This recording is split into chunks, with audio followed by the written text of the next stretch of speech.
Hey guys, this is Emeric from Emeric's Timelapse and welcome back to a new video. In this time-lapse course, I'm going to teach you the basics of time-lapse photography. From what is a good time-lapse to the time-lapse subjects, intervals, time-lapse gear, time-lapse softwares, how to create a time-lapse. I'm even going to show you a full post-production workflow. And finally, at the end of this video, I'm going to tell you what to do with a time-lapse. And obviously stay all the way to the end of this course because I have a great offer for you. So if you want to get better at time-lapse photography, or maybe you're just starting in this time-lapse industry, well, sit down, relax, and let's get started. So let's get started with this class. A time-lapse is a video that will show you what the human eyes cannot see. It shows the world at a fast pace while revealing the rhythm and pulse of the cities and landscapes. Changing light, traffic, floating clouds, or even the galaxy. Time-lapse photography is a one-of-a-kind art form that mixes photography, filmmaking, and travel. But showing up on location and taking random pictures with a random interval will not create a good time-lapse. You need to find the right subject, the perfect interval, the best moment of the day, along with the right camera settings. You need to analyze your environment, see the world like a time-lapse photographer. Find a reason to create a time-lapse. Don't shoot a time-lapse because you can, shoot a time-lapse because you should. A great time-lapse is made from a raw image sequence for several reasons. Number one, the cost and quality. Since you're shooting raw files, which all DSLR or mirrorless cameras do nowadays, you end up with very sharp and large images to work with. You can easily create a 4K or 6K video using a $300 camera. I personally started with a T3i back in 2013, and with raw files, I was able to create a very sharp 4K video at the end of my workflow, even using the basic lens kit 18-55. Number two, size of your content. Imagine filming a 4K or 6K video for over 2 hours. Can you imagine how big the final video will be? First of all, this requires a lot of logistics, as you will need very big SD cards, very big hard drives, and powerful computers to edit this out. Since we're shooting a time-lapse, we don't need to record 24 or 30 frames per second. We only need to capture one frame every few seconds. You don't need to capture what you don't want to see in the final video. Capturing a 2-hour-long time-lapse with one raw picture every 7 seconds, for example, will give you a sequence of images between 20 and 50 gigabyte maximum, depending on your camera and the size of your raw pictures, which is already way more manageable than the 2-hour-long 4K video. Number three, night settings. If you shoot a video, you will get very limited with your shutter speed, usually maximum 150 or 160 of a second, which is very dark at night without pushing the ISO and the aperture to the maximum. By shooting raw images, you're able to use photography settings and don't need to worry about having a maximum shutter speed. You can easily end up with 4 or 5 second long shutter speed at night, even more if you want, depending on your interval. This will create some really nice light trails and allow you to use correct ISO and aperture settings. Shooting with a slow shutter speed also reduces the risk of having what we call brightness flicker, smooth out any fast-moving elements like cars or water, and make the entire time-lapse visually nicer to watch. Number four, color correction. RAW is amazing. It's a file that is not compressed like a JPEG. It allows you to change the white balance and do some crazy color correction in post-production without actually losing any quality. You understand that if you were shooting a video, you could not do as much color correction as a raw image. So yes, you could shoot raw videos as well, but video cameras that can shoot raw in 4K or 6K are way more expensive. And again, the final video file will be huge. Remember, we don't need to capture what we don't want to see on the final video. So to create a professional and clean time-lapse video, you need a DSLR or mirrorless camera that can shoot raw images, a way to take pictures with a time interval, also called an intervalometer, and finally a few softwares to create the final video from your image sequence. Gather all of those tools and you're good to go. Now that you know how a great time-lapse is made, let's go to the second video in this class, the best time-lapse gear for time-lapse photography. To shoot professional time lapses, you have a minimum of gear required. And in this video, I'm going to go over essential gear in time-lapse photography. I will not recommend any brands for cameras or lenses, as I think they are pretty much all good to create the same type of content nowadays. But I will try to guide you as much as possible. After that, you're free to purchase whatever brand you like. But remember, gear doesn't matter so much, it's the way you use it that will make the difference. Since we are shooting a sequence of raw images, you will need a DSLR or mirrorless camera. I know a lot of people who recommend mirrorless since there are no moving parts, but DSLR cameras are very strong and built to last.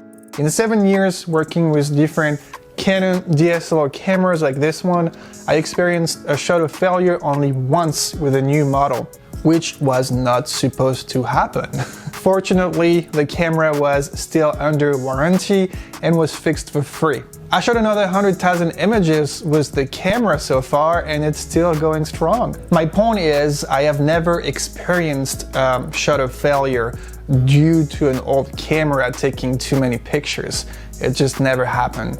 My 5D Mark III currently has a 250,000 and I still use it today in 2021. So yes, time-lapse photography obviously makes the shutter count go up faster than regular still photography, but it's not an issue.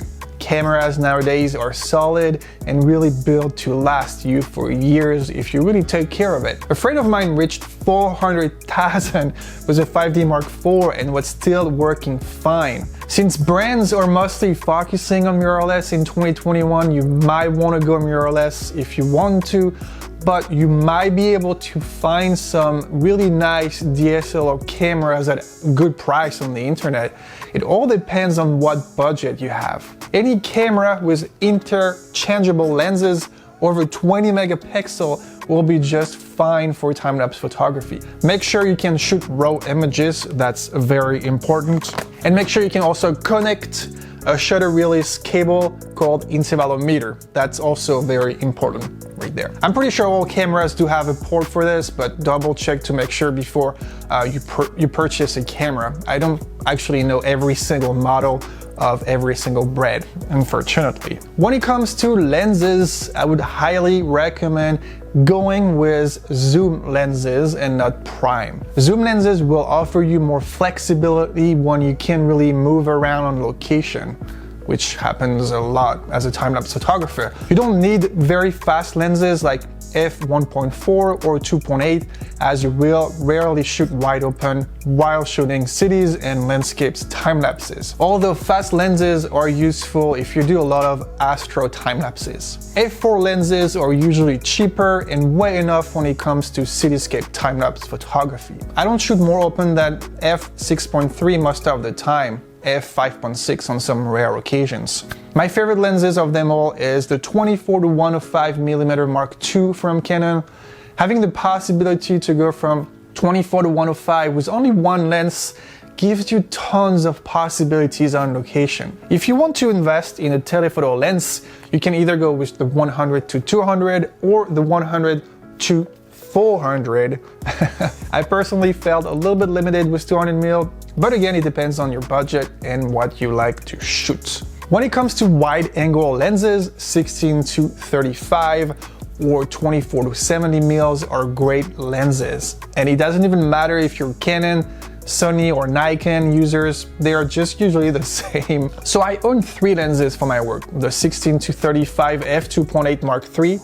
Yes, I went with 2.8 on this one for my video and astro time-lapse photography work. But like I said, depending on your budget, 2.8 is most of the time not needed to shoot regular time lapses. I also have the 24-105 Mark II and the 100-400mm Mark II as well. Those 3 lenses allow me to go from 16 to 400, which is like perfect. So remember, if you want to purchase a lens for a time-lapse photography, you don't necessarily need a fast one, as you will rarely shoot wide open. unless you shoot a lot of astro, and utilize zoom lenses over prime ones for more freedom. Intervalometer.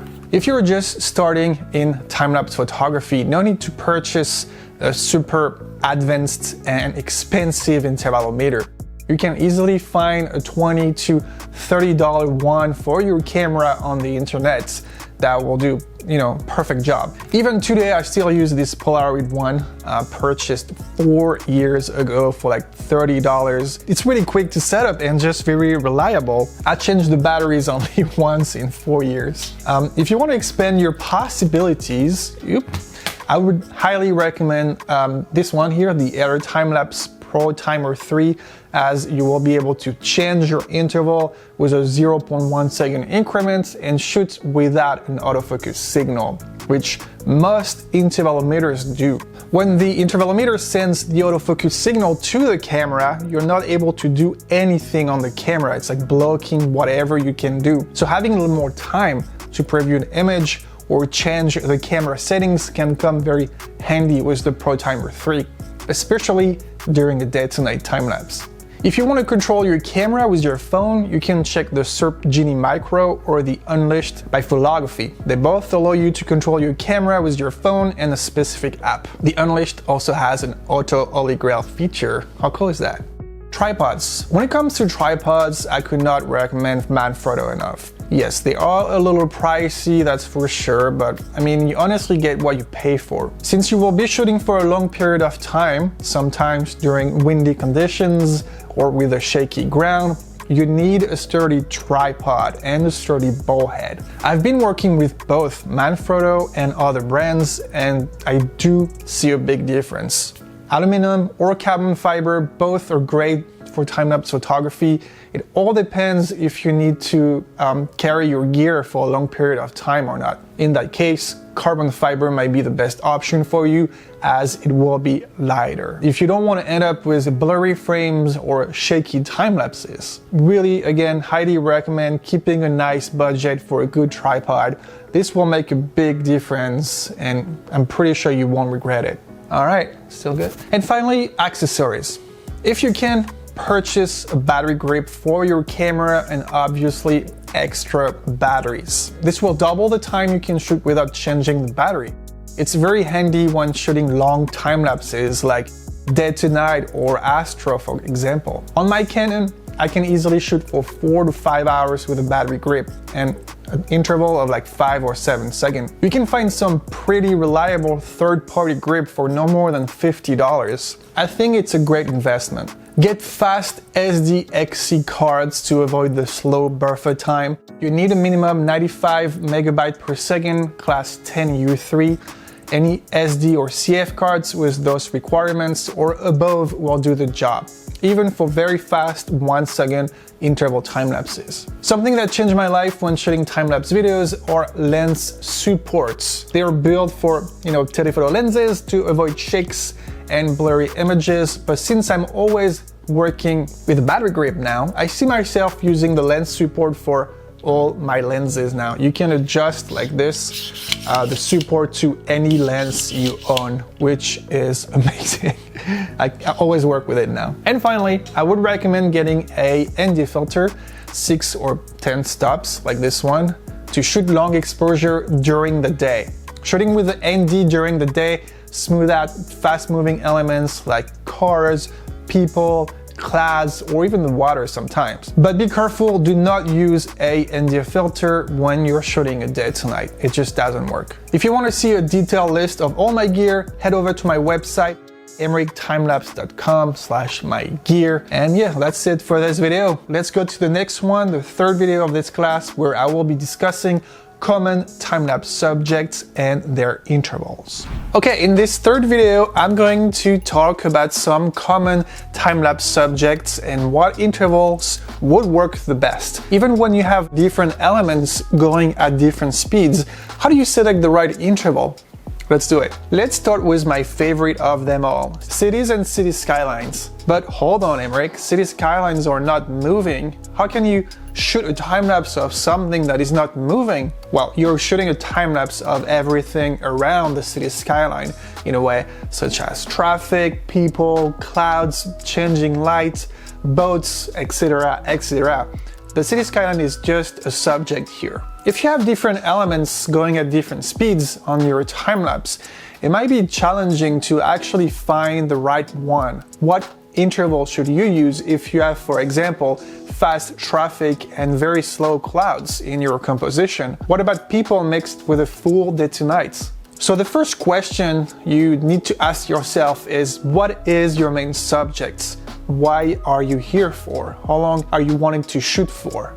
If you're shooting the clouds floating above the city skyline, an interval between 2 and 4 seconds is enough. Clouds will be slowly floating above the city. It's my favorite. If you're shooting traffic or people, 1 or 2 second intervals will create a very smooth time-lapse as they are fast-moving elements. But if you have people, clouds, or cars, but you want to shoot a full day-to-night transition for 2 hours, remember that you will be shooting for a long period of time, since your main goal is to show the day-to-night transition. So using a fast interval between 2 and 4 seconds is not really needed here.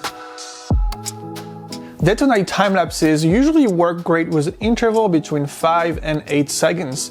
You will end up with a little less than 1000 frames for a 90-minute shoot, which is really manageable. And yes, fast-moving elements will definitely move very fast on your time-lapse, but as the night comes, you will be changing your shutter speed and they will soon create some beautiful light trails. In any case, I do not recommend shooting a day-to-night with a filter. No ND filter. Potentially polarizer, it works alright. You understand that shooting a full day-to-night with a 2 or 3 second interval will give you too many pictures and a video that is too long. You also will be limited during the night and what maximum shutter speed you can use. You don't want your shutter speed to be slower than the selected interval. Even if you have fast-moving elements, the day-to-night transition, so the light changing, is your main subject here. If you're shooting the city traffic during the day with very slow moving clouds in the sky, I would recommend using the correct interval for the faster elements, which are the cars in this example. The clouds will move slowly, but the traffic will look smoother and the time-lapse will be visually nicer. The thing to remember when selecting the right interval is what is your main subject and what look are you after. Here are a few time lapses that I created in the past along with the selected interval.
Another very popular time-lapse subject is landscapes. When shooting a landscape, you are usually shooting clouds or the lights or the shadows in that landscape. Depending on how fast the clouds are moving, I usually select an interval between 2 and 5 seconds, 2 when the clouds are moving really fast and 5 when they are a little slower. Just take the time to analyze your environments. Look at the clouds for a few minutes before deciding what interval to shoot with.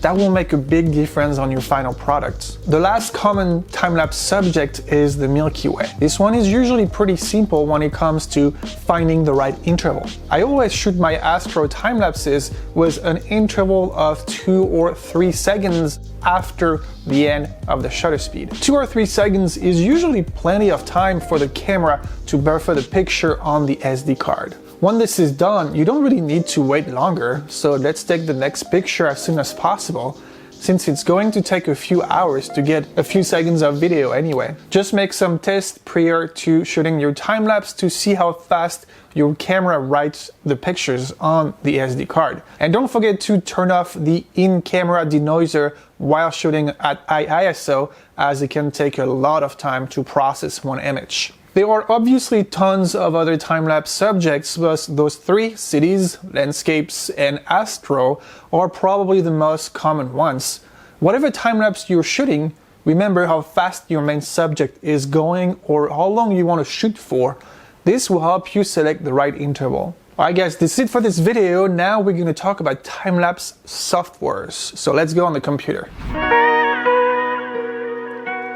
The first program you want to download is obviously LR Timelapse.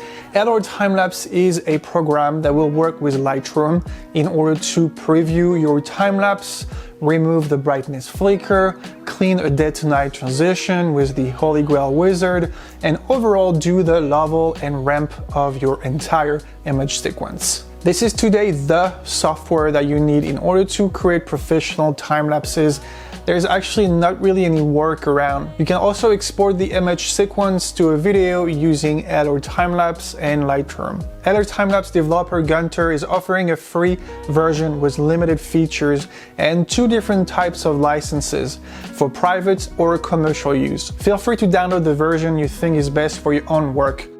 So what's the difference between the private and the pro license? The difference between the two is actually quite big. You cannot use your work commercially with the private license. You're limited to 4K export maximum and limited with other features. You can find more information at this link, lrtimelapse.com/features. For color correction, Lightroom will be your best option to use with LR Timelapse. They both work in coordination with each other. Adobe Lightroom is subscription-based software that you need to pay every month in order to keep using it. I know that sucks. Prices start at $9 a month for the photography plan, including Photoshop and Lightroom Classic. This is the best option if you're just starting in time-lapse photography. If you want to go a little further, you will probably need to download the entire suite to get After Effects, Premiere Pro, and Media Encoder. The entire Creative Cloud suite costs $52.99 a month. Yeah, it is a budget. Then I use After Effects to export my image sequence directly to the video. That is something you can do with only Lightroom and LR Timelapse, but you need to create a JPEG sequence from Lightroom before being able to export the video on LR Timelapse. Using After Effects, I can directly import the raw sequence and export the video from it. No need to use JPEG or TIFF in the middle. I also use After Effects to clean my time-lapse videos. Cleaning a time-lapse means stabilizing it, removing contrast flicker, cleaning birds and planes as much as possible, removing sun flicker, blurry images, dust spots, grain, and making the time-lapse as clean as I possibly can. Finally, I use Premiere Pro to edit the content for YouTube, Instagram, or Facebook. Obviously, you can use the editing software of your choice. I'm actually used to working with Premiere Pro, so that's my first choice. I also like the fact that all Adobe softwares are linked to each other, which makes the workflow easier. But you can check Final Cut Pro or Avid for other softwares. When it comes to plugins for After Effects, I work with Neat Video and Flicker Free on a daily basis. Neat Video is amazing to remove the grain and add sharpness on your time-lapses without actually destroying the image quality. The plugin is at one-time fee of about $75 for most editing programs, and I feel like this is a good investment. You can download a free version to try it out before purchasing a license. Flicker Free by Digital Anarchy has been my best investment of 2020. The plugin will remove brightness and contrast flicker, but if you use L or Timelapse, good chance the Timelapse will already be free of any brightness flicker, but you can easily end up with contrast flicker created by Lightroom. And yes, flicker-free plugin does remove contrast flicker, which changed my entire workflow when I found out. This is just amazing. I published a YouTube video about this plugin on my YouTube channel, so don't forget to check it out. I know all those tools are pricey, and for people starting in the industry, you're probably limited with your budget. So start with the free L or Timelapse version along with Lightroom. That's all you need to start creating time-lapse videos. You can create the video just with those two programs. If you can't even afford Lightroom, I understand. I have heard very good things about DaVinci Resolve, which is free. I haven't really used the program before, but I know you can import raw sequences in DNG, I believe, and do the color correction directly in the program. If you have the budget, I would recommend using L or Timelapse, Lightroom, and After Effects though for a better workflow. Okay guys, this is it for this video. Let's go to the next one. Why is cleaning a time-lapse very important? In this video, I'm going to explain why it's important to clean a time-lapse video. Like any other art form, post-production takes a lot of time and effort to make the final product perfect. Take still photography, for example. Everyone always take the time to clean the photo before publishing it. Take filmmaking or the movie industry as well. You will always take the time to stabilize a clip or clean the footage, for example. Well, it is the exact same thing when it comes to time-lapse photography. Once your video is exported, you can re-import it into After Effects and clean it. It's kind of the second part of the post-production workflow. And cleaning a time-lapse is actually very easy. It is just sometimes a little time consuming. After 8 years shooting time-lapse videos, I now know everything that can easily be cleaned on your time-lapses. Stabilization. Check if your time-lapse is shaky or moving a little bit. If yes, take the time to stabilize it using the warp stabilizer or the tracker if it's really bad. Removing birds or planes. Sometimes birds, planes, helicopters, or other unwanted elements show up on 1 or 2 frames before leaving, which doesn't look really good. Take the time to remove the biggest ones using a frame before or after and a simple mask. This will make the time-lapse a lot nicer. If you have no clouds, you can use the Lighten Fusion Mode technique. This will save you a lot of time, but it doesn't work all the time. Blurry images. One of the most annoying issues on a time-lapse will be blurry frames. This can happen if you touch your tripod or your camera and the tripod is not very sturdy, or if it's a little too windy that day. Same thing as removing the birds. Take a frame before or after and mask out the most important elements in your frame. Then move the sharp frame above the blurry one.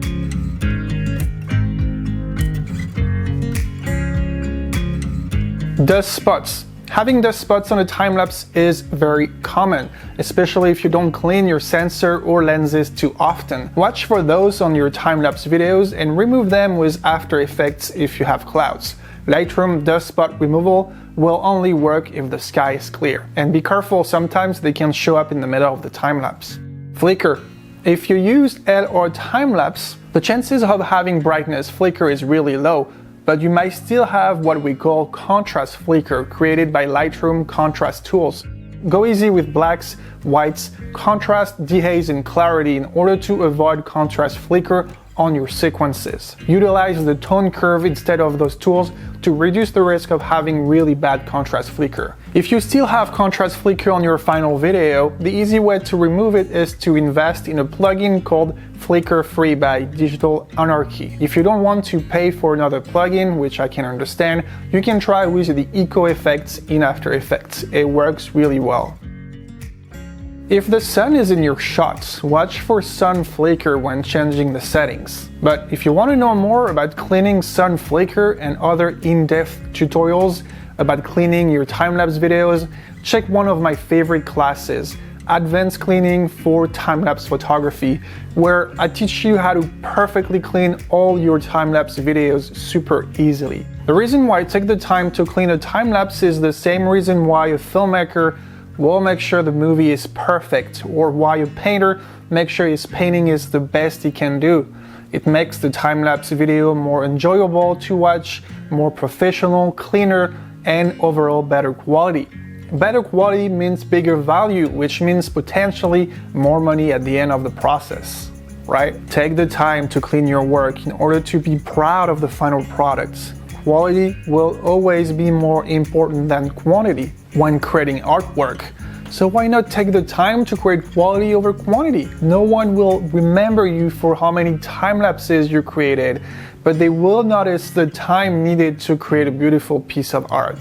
Okay, so we're done with this video now. Let's go to the next one where I'm going to show you a full post-production workflow live. I'm going to show you my entire workflow when it comes to post-production, but I'm not going to go in details. So for every single step, I'm going to show you another class you can download if you really want to learn more about this process in particular, in like this specific step of the workflow I am talking about in front of you. So this class is really just the big picture of time-lapse photography. It is a free class, but if you really want to dig deeper into it and get better at time-lapse photography and the post-production process, just check all the classes I am sharing with you in this video. So let's do the full workflow when I want to edit a time-lapse.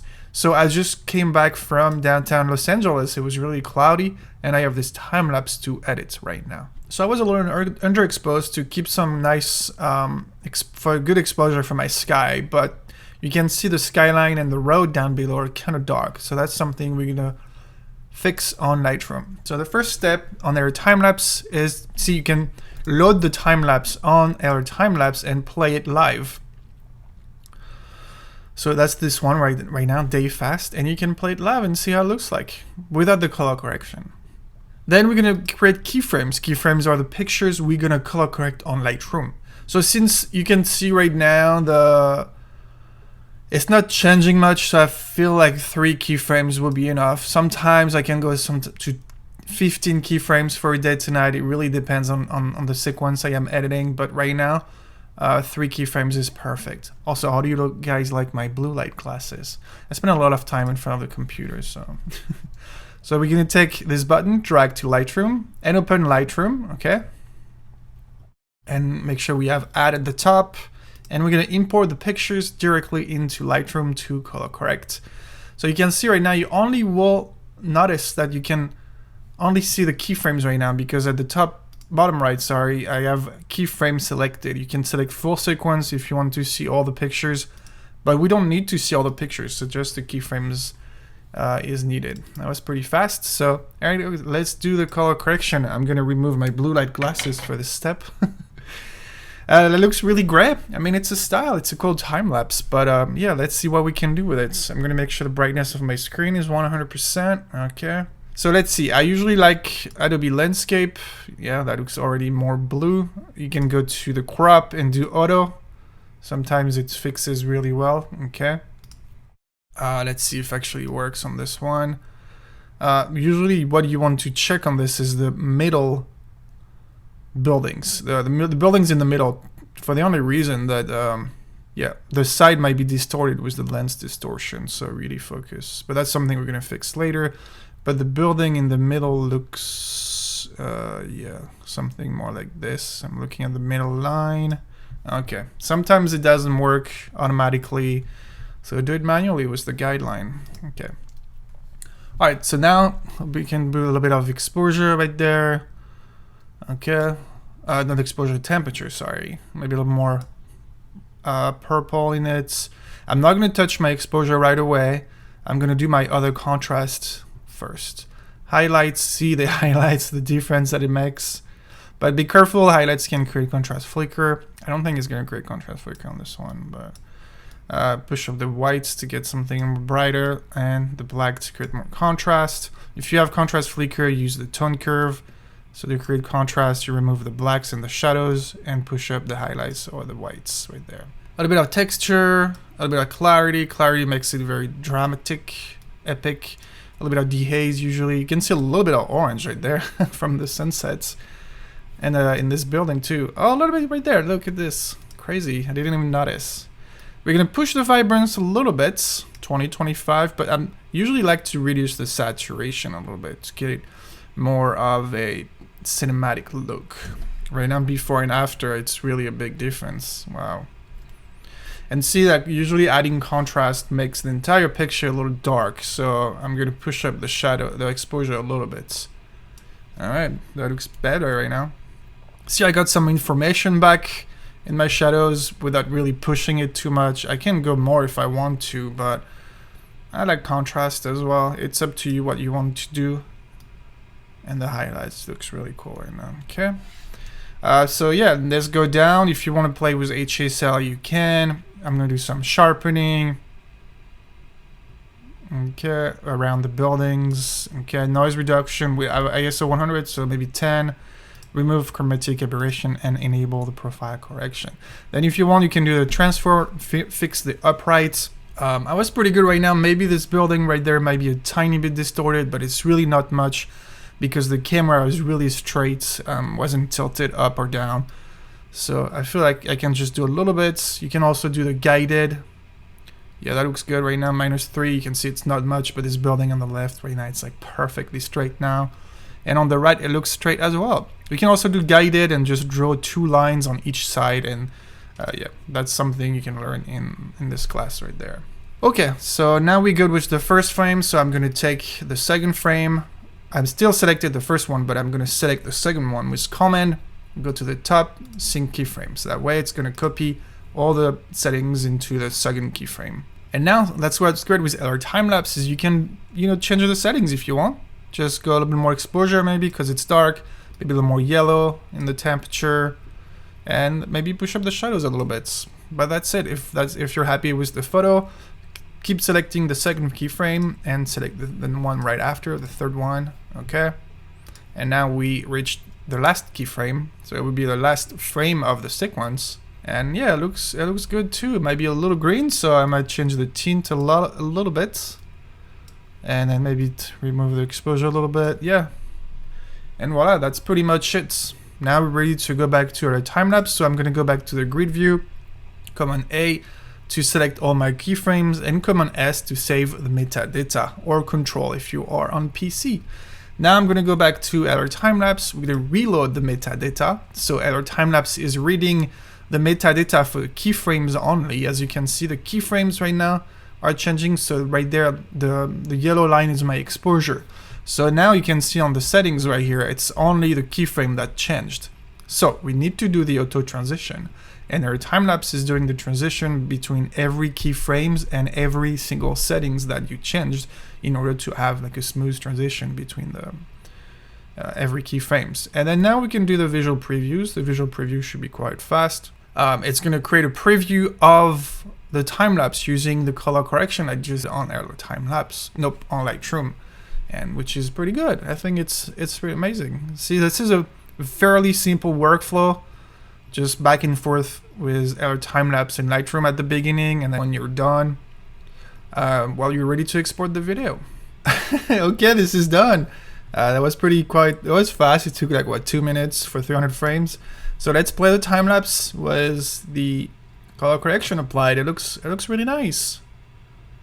Yeah, we have a tiny bit of contrast flicker, and it's not too much. It's really not that bad.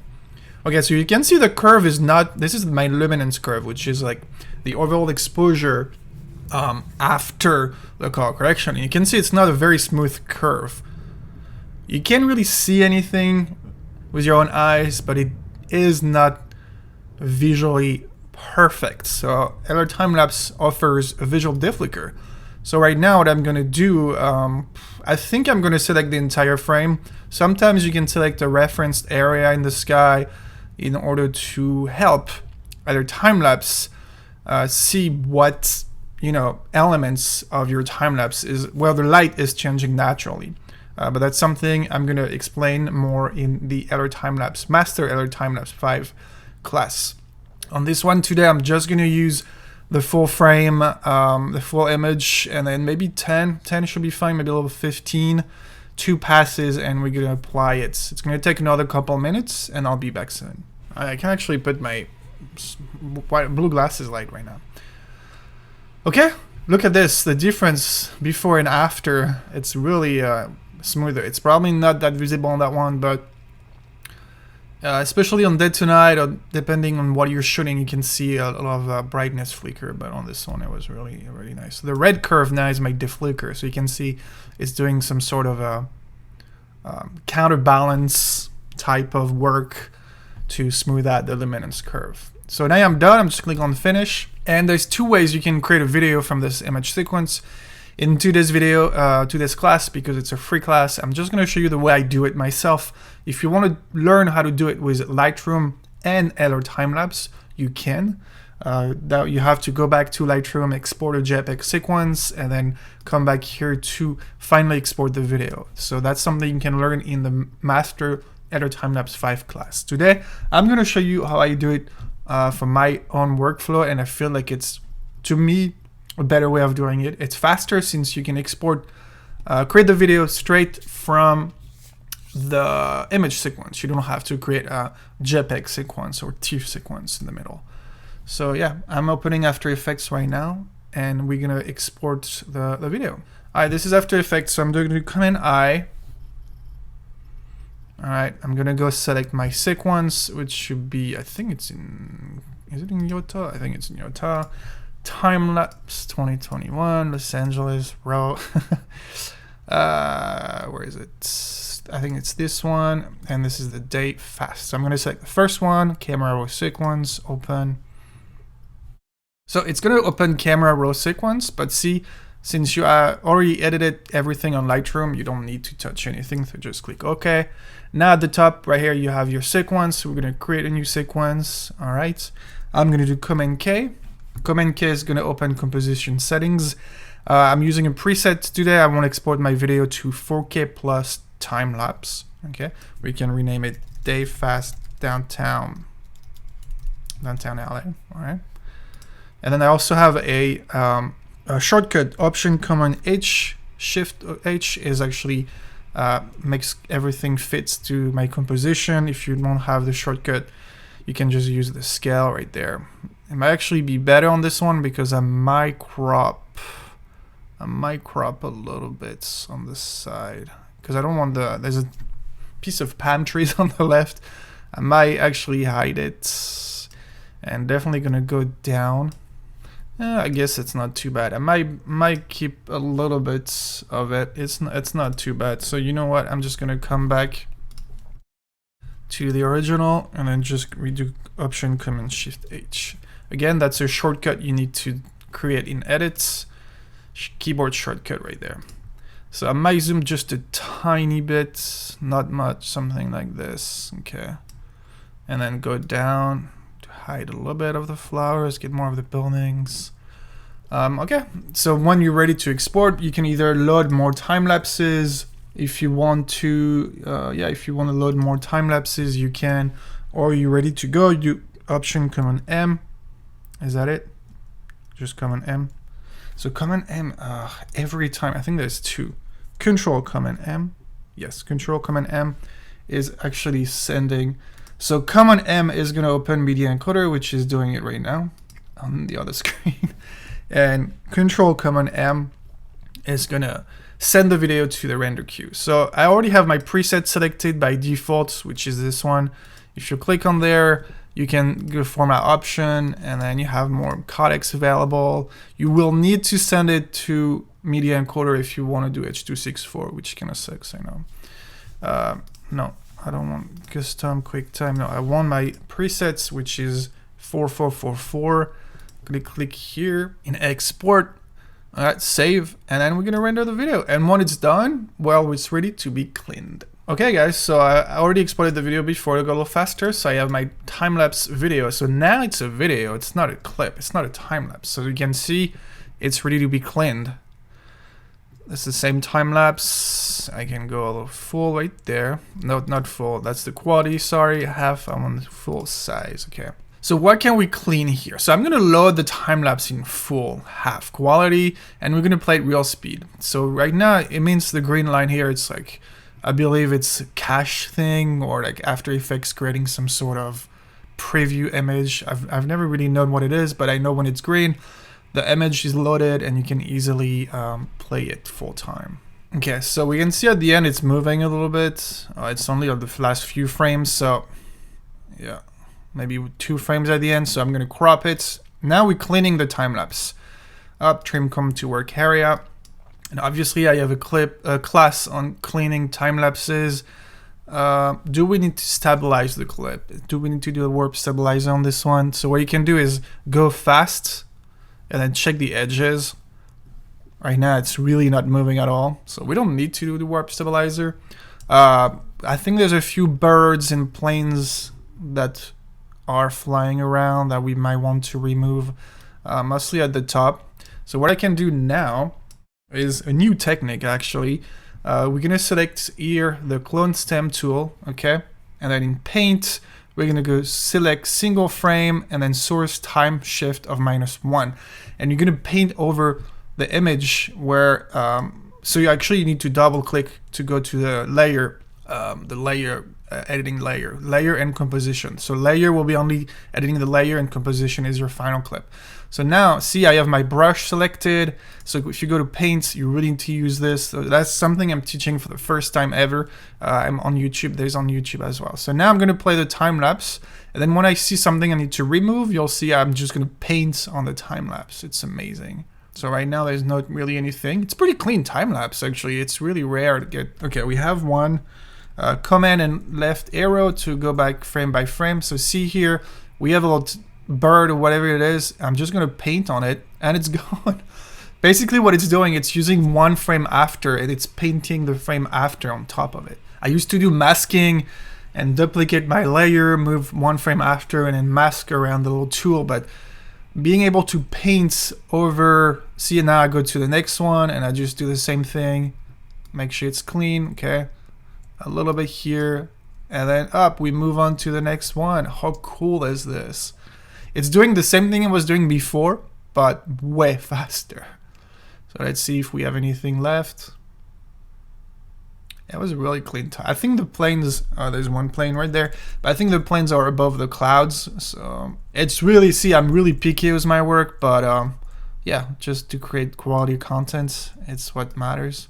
If it doesn't work with one frame after, just change the -1 by +1. It's gonna, sorry, if it doesn't work with a frame before, just do 1 here and it's gonna select a frame after. It was a really clean time lapse. I'm actually really surprised. There's not much to remove on this one. But yeah, to show you, I'm sure I can even remove this car, for example. I mean, we don't need to, but you know, just paint on it. It doesn't work for big elements because the light looks different, but it does work the same. See, you can definitely see that there's something removed here, but actually not that bad. I'm gonna remove this because I really don't want to. If you have big elements, using the masking, duplicating your layer, then using the masking actually works better. Okay, so now we're good to go to the next step. So I'm gonna take this one up and then duplicate it so I have a pre-comp. Now what I want to do is add a little bit of sharpness. So I have a plugin called, I forgot, need video, sorry. Getting double click. So it's a plugin that's going to remove grain and add sharpness in a way that is not going to really affect the video. So I'm going to select an area in the sky, for example, size small for the only reason that I am in half here. So I'm going to do full, prepare. So I'm sure there's no grain at all, but see, now it's better. Level 1.4 a little bit. So I'm going to build a profile and begin. That's going to remove the grain. It's not too bad, but I still want to keep a little bit of grain. I think it's a dead time lapse, so maybe remove 50% of this tool. Then you can go to adjust and preview, spatial, and then you have a sharpening that works really well. Even if your time lapse is focused, it's just sometimes you can just see it's a little soft, especially if you add some warp stabilizer on it. Don't go too crazy because you can see sometimes if you add too much sharpening, you can see it. So make sure it doesn't create this weird effect on it. This one is pretty sharp already, so I really want to go easy on it. Okay, then apply it before, after. You might not see it on your side, but it does work. And finally, I still see a little bit of contrast flicker created by Lightroom with the cars just at the bottom right. It was really not much, so I'm going to add some flicker free by Digital Anarchy. It's not a big plugin that works really well. Those plugins are paid, but if you check my advanced cleaning class, I'm actually teaching you how to do this with all the effects and presets that are already in After Effects. So just check my advanced cleaning class if you want to learn more about this. I'm also talking about those plugins in my cleaning class. You have a time-lapse, you do have a time-lapse preset, but sometimes it creates some weird shadows around the lights, so you can create motion compensation. That usually work, or just reduce the sensitivity, the time, and the time radius. Sometimes it helps a little bit having a more clean time lapse. Okay, so I feel like now we're good to go. So I'm going to redo Control Command M, and we're ready to export the time lapse again. And now this is going to be the final time lapse. So I can go to Final Export. I have my index number system, so this is clip LA011118, then tell LA fast cloud. All right, I'm gonna save, render it. So this was just a full workflow. Oh, you know what? I did a little mistake. Yep, I forgot to reactivate the reduce noise filter at the top right there.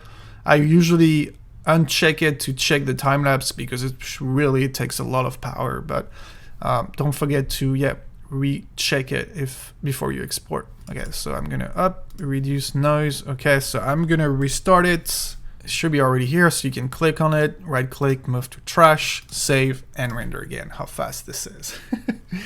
Okay, so yeah, you're pretty quite fast to export now because this is just a video instead of an image sequence. So yeah, this is the final time lapse again. And this was just a full workflow to show you how I do it, but I really didn't go in details. There's so much information you can learn if you really take the time to watch my other classes, like Master at Timelapse 5, Advanced Cleaning for Timelapse Photography. You can also get the complete pack, which includes all those classes I just mentioned, plus other one, including Timelapse Masterclass, either 2019 or Timelapse Masterclass 2021. I have 2 more videos in this free class. Yes, just for you, 2 more videos. The next one is other time-lapse techniques to know. So let's jump to the next video. So far in this class, I mostly talked about simple time lapses where you use only a tripod. Those kind of time lapses are easy to shoot, as they don't require too much skill besides finding the right time of the day, the right composition, camera settings, and interval. You just hope for the best when it comes to the weather, as you cannot control it. There are a few other techniques around the art of time-lapse photography that you need to know, even though you maybe don't want to start with those if you are a beginner. As you get more advanced and more comfortable with regular time lapses, you can definitely start thinking about shooting more advanced time lapses. Hyperlapse videos are probably the next type of time-lapse videos you will want to create. They are really fun yet challenging to shoot, but the final result is amazing. Hyperlapses create a new perspective around your subject as you are moving in space. You can see your subject changing through space and time. To shoot a hyperlapse, you only need one camera and one tripod.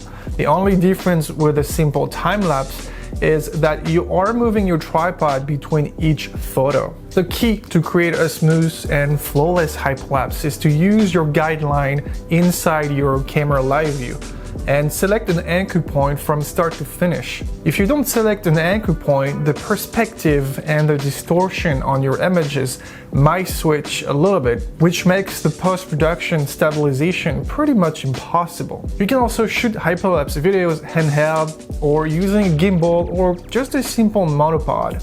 But I don't actually think this is the best in my opinion. Using a tripod and taking your time to shoot the hyperlapse will make the post-production much easier and your final hyperlapse will look so much cleaner. You can also use slow shutter speed when you shoot a hyperlapse with a tripod, which you can't really do handheld or with a monopod. The second type of advanced time-lapse you might want to spend some time on are called motion control time-lapses. To create a motion controlled time-lapse, you need a motorized system that will take the pictures for you and move the camera between each photo, either continuously or with what we call a move, shoot, move, or shoot, move, shoot. I never know. It's the same. You can use a pan and tilt head or a slider, or even mix both of them together for 2 or 3 axis motion control time-lapse. To use this kind of system, you usually create 2 or 3 keyframes, sometimes more. You then select the time you want to be shooting for, and finally the final video length. Some systems are built differently and you will get more control on your settings, such as the delay after the camera takes the picture or more than 3 keyframes at a time. Every system is a little different. One-axis time-lapses include panning, tilting, or just sliding, also called linear with a slider. Two-axis includes pan and tilt, pan and slide, or tilt and slide. And finally, 3-axis includes pan, tilt, and slide on one single time-lapse. Motion control time-lapses is a topic I will be teaching in my brand new Timelapse Masterclass 2021. I'm also teaching astro time-lapse photography in this masterclass. And yes, the final type of time-lapse photography you might want to spend some time with is astro time-lapses. Astro time-lapses means anything related to night skies, which includes the Milky Way core, or just stars at night. It's always beautiful. To shoot great astro time-lapses, you need to go far from any light pollution. Use a wide open aperture on a wide-angle lens, obviously a slow shutter speed, and make sure you are shooting around the new moon. Again, this is a topic I will be teaching you in my new Timelapse Masterclass 2021. This free class is only here to introduce you to this technique without really going too much in detail, as there are tons of things to talk about. Like the 500 rules. Do you know what that is? So now that you know about all those techniques, it's your time to be more curious. Anyway, just watch this class until the end for a little gift for you regarding the Timelapse Masterclass 2021. And I will see you in the final video of this free class. What to do with a time-lapse. Okay, this is the last video of this class. I hope you guys enjoyed following along. And before I let you go back to your normal life, I wanted to share with you a few tips on what you can do with your time-lapse videos. First of all, can you make money with time-lapse photography? Of course. Like a picture, a movie, or painting, a time-lapse video is a piece of art that can interest buyers to purchase it for a video production. Maybe not a painting, but like pictures, video, stock footage. You got me. The best way to make your work visible to potential buyers is actually social media. YouTube actually is awesome for that. Create some short 3 to 4 minutes edits with your best work and upload it on YouTube or Vimeo.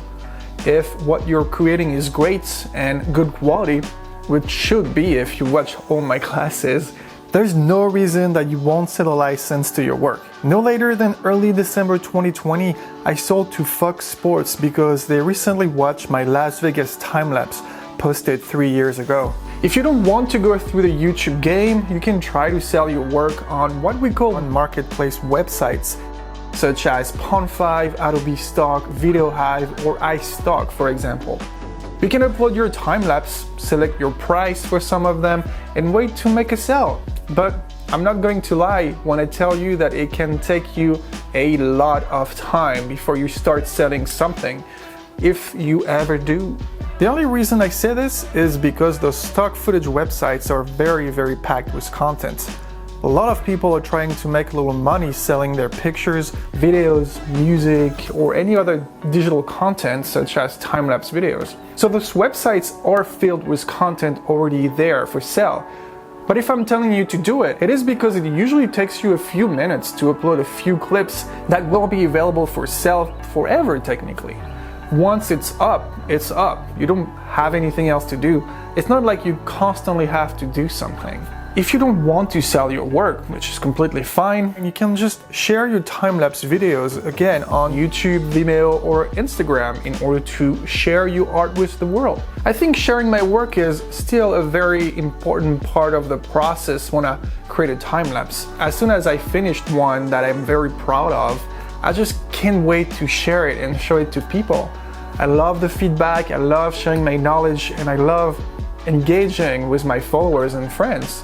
This is just awesome. This is the social part of creating time-lapse videos, which I think is very important. Whatever you want to do, if you're proud of your work, don't let it sit on your computer. It's useless. Share it with the world, either just for fun or maybe to make a little bit of money.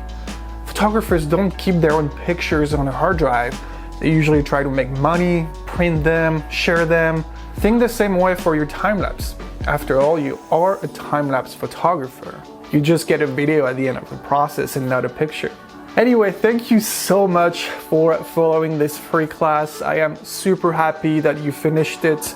Now that you know everything about how you create a good professional time-lapse, it's time to practice. Go outside and shoot something. This is the best way to learn. If you think you need more knowledge in time-lapse photography before going out shooting, I highly recommend watching my Emeric's Timelapse Complete Pack 2022.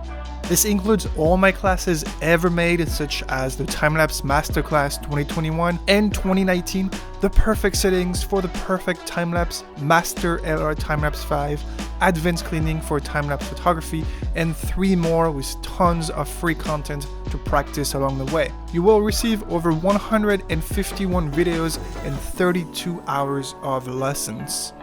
The Complete Pack 2022 is the best way to learn about anything you want related to time-lapse photography, like how to select the correct intervals, the perfect settings, the right subjects, how to clean your time-lapses, how to color correct your image sequences, how to find the best time-lapse spots, and tons of other lessons to make you create high-quality, professional time-lapses you can end up selling. And you know what? Since you watched this class all the way to the end, it means you want to get better. So I am offering you an amazing discount for all my classes. The Complete Pack 2022, which includes the Timelapse Masterclass 2021, usually sells for $349. But I feel like you really want to get better.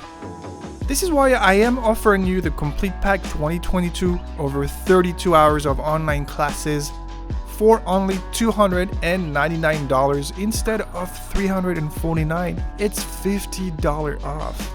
This is a 32 plus hours of amazing content shot all around America to teach you the art of time-lapse photography, motion control time-lapses, hyperlapse videos, astro time-lapses, cleaning a time-lapse, drone hyperlapses, and much, much more.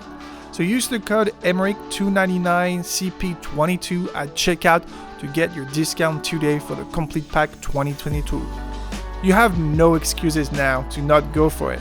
This is a limited time offer as I cannot keep offering all my classes for that low, so don't wait. And if this is too much for you, here's 10% off any single classes. Just use the code Timelapse10 at checkout to get 10% off. Alright guys, thank you so much for watching my free class, and I hope to see you soon. You feel free to contact me if you have any question related to time-lapse or hyperlapse photography. There's a contact button right under this video. Thank you so much for watching, and I will see you in the next class. Bye bye.